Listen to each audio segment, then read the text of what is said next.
টানা বৃষ্টি ও উজানের ভারতীয় ঢলে ডুবে যাচ্ছে নেত্রকোনার হাওর পাড়ের কৃষকের স্বপ্ন। বছরের একমাত্র ফসল বোরো ধান হারানোর শঙ্কায় ঘুম নেই তাদের।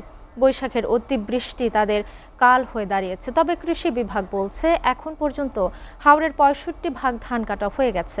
পানিতে আক্রান্ত বাকি ধান কাটা অনেকটা অনিশ্চিত হয়ে পড়লেও সম্ভাবনা একেবারে শেষ হয়ে যায়নি।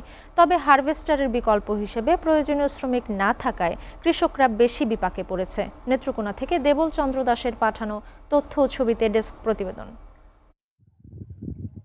হাওর এলাকায় শস্য ভাণ্ডার হিসেবে খ্যাত নেত্রকোনা জেলার বিভিন্ন উপজেলায় এবারও বোরো ধানের ভালো ফলন হয়েছে। বিগত কয়েক বছরে কৃষকরা ঠিকমতো ফসল ঘরে তুলতে পারলেও এবছর তার ব্যতিক্রম দেখা দিয়েছে।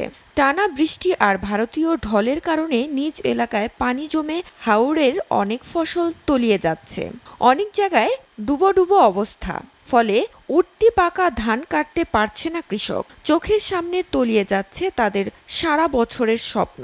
এখন আমার 4 কাটা কাটতেছি আর ডামনের এই পানির নিচে গেছে। জমি করার পরে যে অবস্থা, দিনের অবস্থা, পানির জন্য কোনো কাটতেও পারতেছি না, কামলা পাইতে অন্য ঠিক মতো পাকেই নাই। 2,500 টাকা দেওয়া লাগে, এই জাঙ্গালো তুলে দেওয়ার লাগে খালি যে এই কাছের থেকে কাছ থেকে। এই অতিরিক্ত বৃষ্টি হওয়ার কারণে পানি বাজ্য গেছে জমিনের মধ্যে। অতিবৃষ্টির কারণে জমিতে পানি থাকায় হারভেস্টার মেশিন দিয়ে দানা কাটা সম্ভব হয়নি। বাধ্য হয়ে শ্রমিক দিয়ে ধান কাটতে হচ্ছে।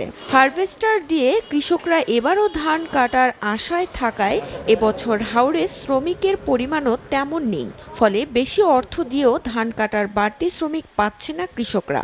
এতে দিশেহারা হাওরের কৃষকরা।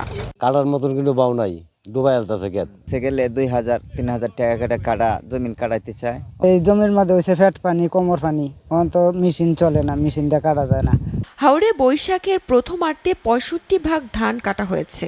তবে টানা বৃষ্টিতে বাকি জমি এরই মধ্যে পানিতে ডুবে গেছে।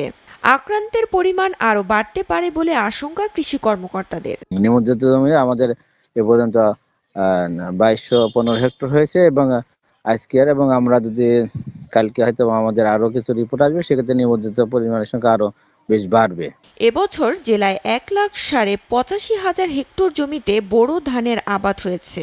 এর মধ্যে শুধু হাওর এলাকায় আবাদ 41,063 হেক্টর। SATV news desk.